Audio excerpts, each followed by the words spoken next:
moving off the path of normal government and into exemptions to all laws except the criminal code is what the Act says. Secondly,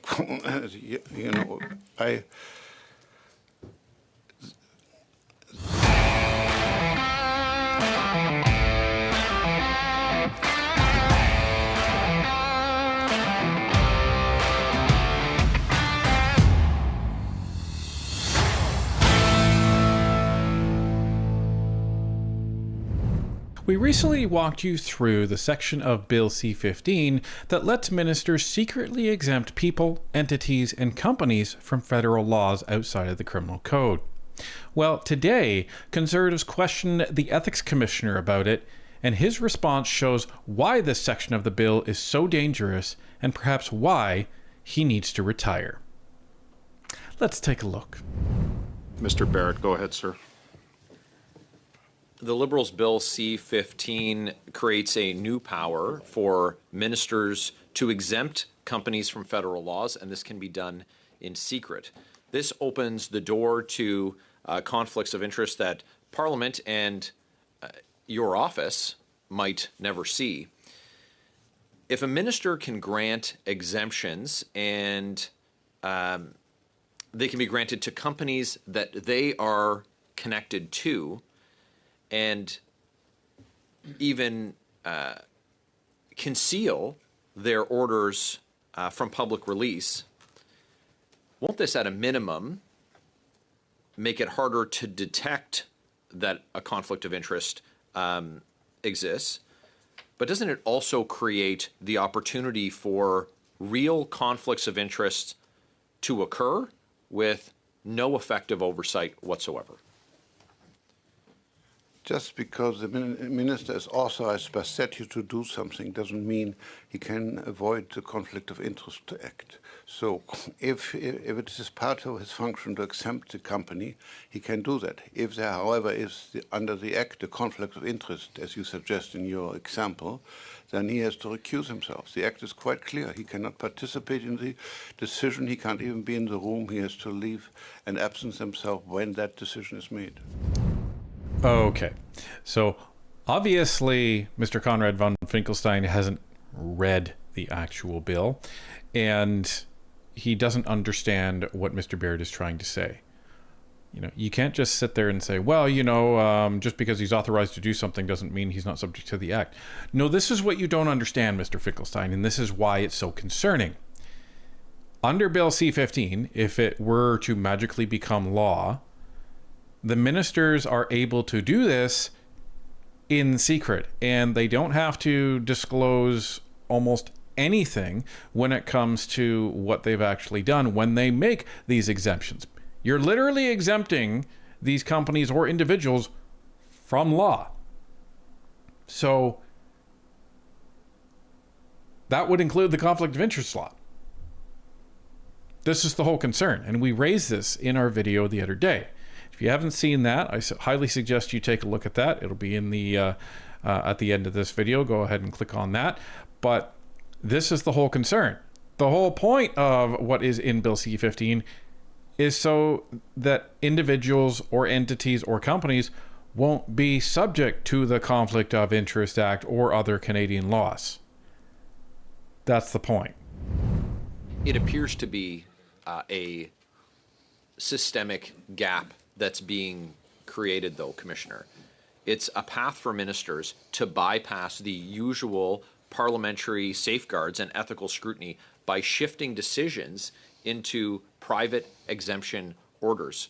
Does that not present a cause for concern for parliamentarians?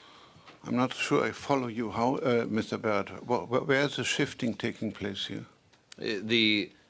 The effect of their orders is not public, and they can exempt the normal release of information that we would see, and it's for a period of years, and there would be no detection that it has occurred. So we assume that the minister leaves the room, but oftentimes we find out only that a breach has occurred because of the release of information, access to information requests, inquiries of ministry, order paper questions, and the like.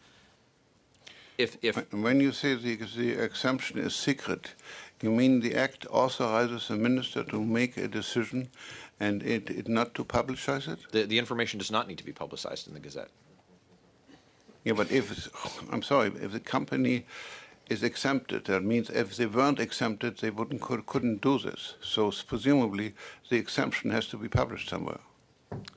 Well, one would hope that through the transparency that's required, then yes, but that's not the effect of the Budget Implementation Act, Bill C-15.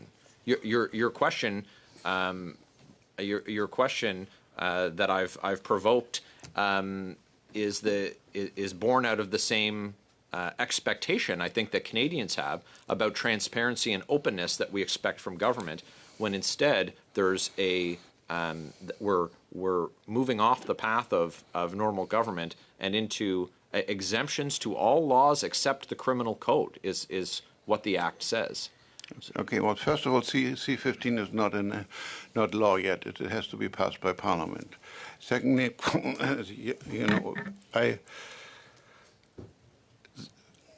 the obligation not to act in contravention of the conflict of interest is there. The minister cannot make such a thing. Now, you posit that he will make an exemption which benefits himself and people do not know about it. I always have difficulty answering a hypothetical question. If you give me an actual case and actual facts, I can answer that. I don't quite see how we can have a secret exemption.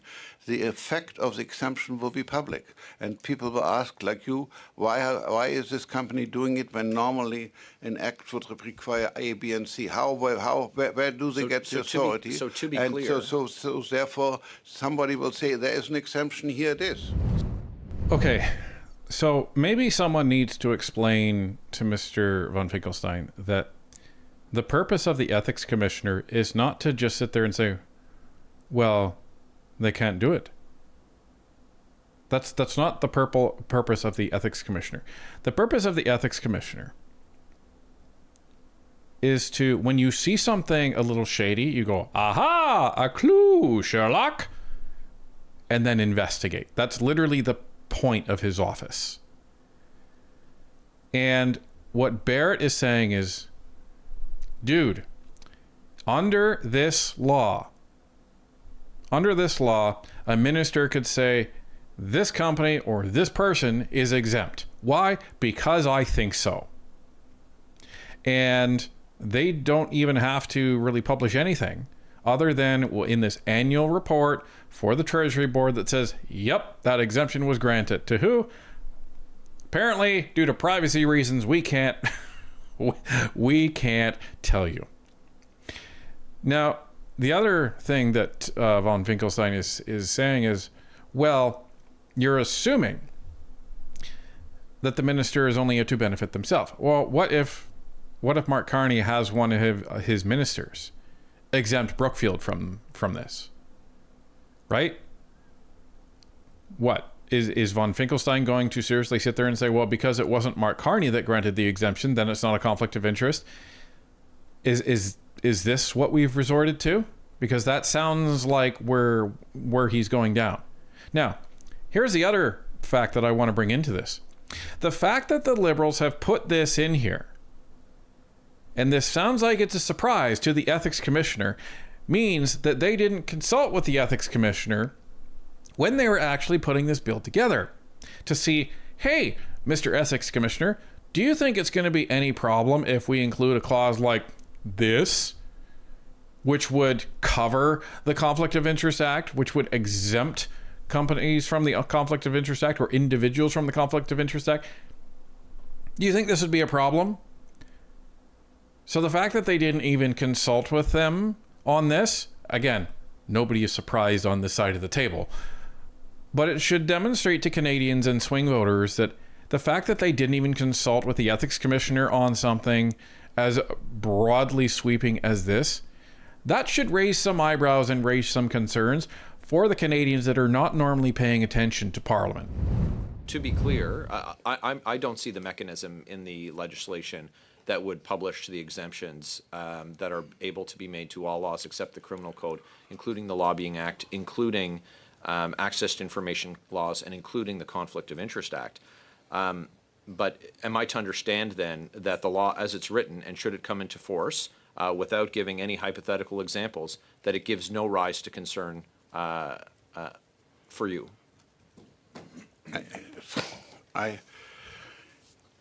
The Act, Parliament has the authority to enact what they want. As you know, the Parliament is supreme. And if they will act that, we will look at the Act. I have not looked at it from this particular aspect that you mentioned, but I cannot understand the rationale how you can have an exemption that is secret and will not be. It's, after all, it's an authorization. It has to appear somewhere.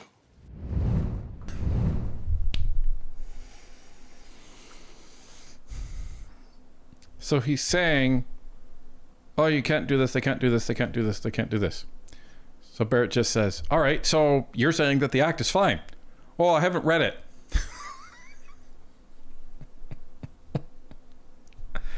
Come on. Really? If you haven't read it, then how can you comment on it? Well, I don't understand how they could enact something that would provide an exemption and keep it secret. I don't understand that. I understand it. They're called liberals. This is what they've been dreaming about for the last 10 years, is to be able to enact these exemptions for all their buddies and friends and keep it secret. This is to me, this seems like it's a direct response to what happened in the SDTC scandal. Remember all those conflicts of interest we found at SDTC? $400 million worth? You know what? That problem would have been solved, folks, if Minister Champagne could have just said, all right, Annette Verschuren, all these companies, conflict of interest is waived because you now have an exemption for 3 years. Have at her. Annette Verschuren, you have an exemption. So you can authorize yourself anything. Completely waived. That would have completely destroyed any basis for the SDTC scandal, because all of these exemptions would have been in place. And under law, it would have been allowed. Insane. So, like, I understand the ethics commissioner is not going to read every single bill that comes out into Parliament, because many change. In fact, I don't know. Yeah, there's very few that don't change from the time that they're read in first reading between the time that they're actually passed and receive royal assent. So I get it. But if you haven't read the Act, just say, you know, I can't comment on it because I haven't read the Act. Well, the expectation I think that Canadians have is, as Parliament is supreme and has passed laws, including the Conflict of Interest Act, the Lobbying Act, access to information laws, that there's no reason for a government to put forward legislation that gives them the opportunity to exempt themselves from all laws except the Criminal Code. I think that Canadians should be rightly concerned, and I certainly am. I'm going to read an excerpt to you from it. Quote, a minister may, by order for a specified validity period of not more than 3 years, and on any terms that the minister considers appropriate, exempt an entity from the application of a provision of an Act of Parliament, except the Criminal Code, if the minister is responsible for the act, and specifically that, quote, the minister may exclude information that, in the minister's opinion, would be inappropriate to make publicly accessible for reasons that include safety or security considerations or the protection of confidential or personal information, end quote. It seems to me that there's an absence of safeguards here, because we're looking at the opinion of a minister to make a decision about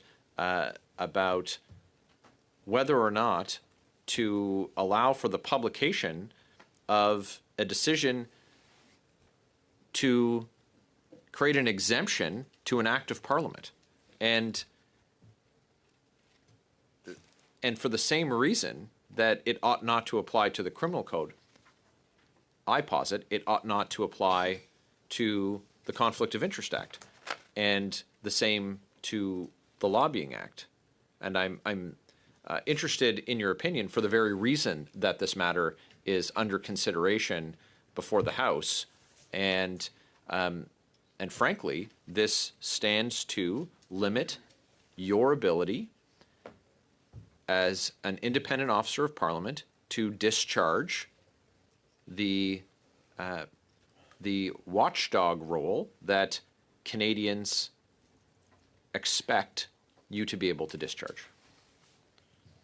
This is your interpretation of C-15, and undoubtedly, if C-15 in its present form is enacted, this particular issue will be litigated at some point in time. And I hear you what your interpretation. I'm not sure I necessarily agree with it, but as I told you before, it's not an act, and I didn't expect to be asked by you to comment on a bill that's before Parliament. But once it is enacted and fully, I certainly do not see that the action under that act and the provision that you act automatically protect you from the Conflict of Interest Act and allow you to take decisions which benefit you. Well, not you, I mean, the person involved. I think the core problem is, and the reason that I raised this with you today, is that we have an opportunity to address this before the matter is voted on by members of the House. I think that a minister could legally conceal information that you need to assess whether a conflict exists, and that's the fundamental problem with this provision. Yeah, I understand your position. As I say, undoubtedly this will be litigated if ministers take that position. He doesn't understand. Undoubtedly, this will be litigated. Undoubtedly? How? If it's never disclosed, then how do you know what to litigate, Mr. von Finkelstein? That's the whole point. And that's what Barrett is saying. It's like the minister gets to decide what and what not to disclose. So in the bill, and we talk about this in the other video, it says that they have to basically make an annual disclosure through the Treasury Board. And as you heard Barrett read out, it says in the Act that they can keep hidden any information that the minister deems to be, for safety reasons, conflict of interest reasons, not conflict of interest reasons, for confidentiality reasons and privacy reasons. So if the minister just says, well, yeah, everything's private, then the disclosure is going to be the minister made a decision for an exemption on company X. That's it. How does that help anybody? How are you going to litigate that? How are you going to prove that? And here's the other problem, because if you say, well, okay, in order to find that out, I'm going to file an access to information request. Well, guess what? The exemption applies to the access to information request, so you can't even get the information. This is how dangerous this section is. It's the get out of jail free immunity card for at least 3 years. And even after that 3 years, you can't retroactively go back and get it because they were under the exemption. So nothing would really exist. This is the whole problem. He doesn't understand. And we'll see what the courts have to say. Or else, since the bill is still in committee, you can amend it before it gets passed. I mean, we would litigate those issues if we knew, if we were to ever know about the decisions that were taken. And that's the problem with secret orders. I have just over a minute in this round left. But on that point, again, I keep saying, if it is that it's normally prohibited, but an exemption has been granted, surely somebody is going to say, on what basis are you doing it? The Act says no, and then the only answer the minister can say is because I exempted it. So it is not secret. Well, it says the minister may exclude information that, in the minister's opinion, would be inappropriate to make publicly accessible for reasons that include personal information. It's a pretty broad scope, and who is going to test the minister's judgment? That's why decisions are to be gazetted. That's why they're published in the Canada Gazette. That's why we have reports tabled in Parliament. That's why we have independent officers of Parliament. It's so that we have transparency, and when politicians are able to take decisions in secret based on their opinion, then it seriously erodes the public's confidence, Canadians' confidence in our democratic institutions, and the executive should not seek, nor should they be given this level of power. I'm going to have to Two leave it things there. with your answer. A, what's personal information, how you determine that. And secondly, if your scenario is true and plays out, etc., then the electors will have a negative affection, and the electors can obviously remedy the situation. So, I mean, it is a pretty risky scenario that you paint here, that somebody will deliberately do this in order to protect their conflict of interest. If you give a monkey Thank a you. loaded gun, whose fault is it when someone gets shot?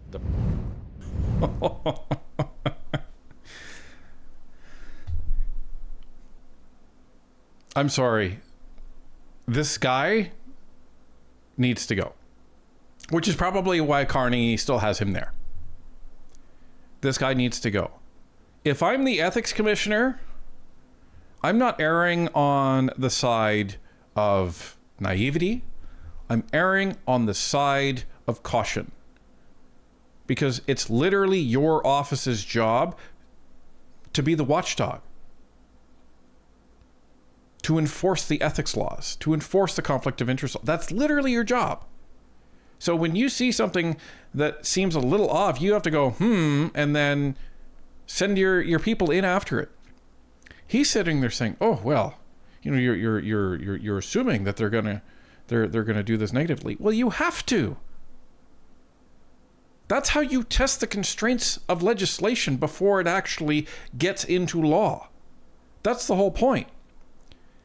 And then earlier, when the ethics commissioner says, "Oh well, you know, I haven't read it, and I'm being asked to comment on something in Parliament," and Barrett literally says, "Yes, sir, we're litigating it now, so we understand the impacts of this, and we can decide whether or not this is dangerous to actually put into law." What is the ethics commissioner's response? "Well, if it is, then the electors will make that decision." Why are you here? For real, why are you here? You seem like you don't want to rattle any cages. You just want to sit there, not worry about, why are we here? My goodness. Get somebody in there that actually has some guts to say, yeah, you know what, I can't comment for sure, but that doesn't sound like it would be a good thing to me.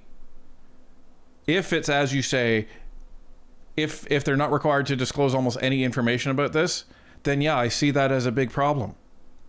That would impact my ability to do my job. And that's not me being partisan, folks. That's me being objective. Because when we look at laws at Northern Perspective, we break them down and I try and explain them just what's there. And then, after I explain what the clauses actually mean, then we look into the impact of enacting these laws, right? In order to measure impact, as I said the other day, you have to measure it at both extremes. What's the maximum good with good intentions that this law could do for Canadians? And what's the maximum negative that this law could do for Canadians with negative intentions? Or even with good intentions, either or. But what's the maximum negative impact? You have to do this with laws, and it's interesting because it's not really the way that you evaluate most things, right? Because in most scenarios, you look at probability, not necessarily possibility. So when you're making a decision on, I'm thinking about going to work, but the roads are a little snow covered, and you're going to look at the probability of something happening. Maybe you are comfortable driving in the winter. Maybe you're very skilled at driving in snow. And so you're going to make a probability calculation in your brain as to whether or not I go to work and drive on the highway. You don't typically say, "Oh, well, I could get into a car accident. That would be the worst case scenario, so therefore I'm not going." Because if you did that, you'd never leave your home, right? You would never drive anywhere. Or you could say, you know, I'm going to walk to the store. Oh, but I could be assaulted on the street, so I'm not going to leave my home. That's not how we do day-to-day life. But when you look at legislation, you have to do the opposite, right? You can't look at probability of something happening because there's no way to determine that. You must look at maximum good, maximum bad, and that's how you evaluate it. And the whole point of good legislation is you get maximum benefit and absolutely minimal potential negative impact. And that's where things happen in committee and that gets all gutted. They normally don't cut the good things, cut the bad things. Because you have to assume if a good positive government is in, this is what they could do with it. Great. But if a very corrupt government is in, who could I be referring to? This is the maximum negative that they could actually exploit, and this would be the negative impact to Canadians. So that's why you have to look at legislation like this in extremes.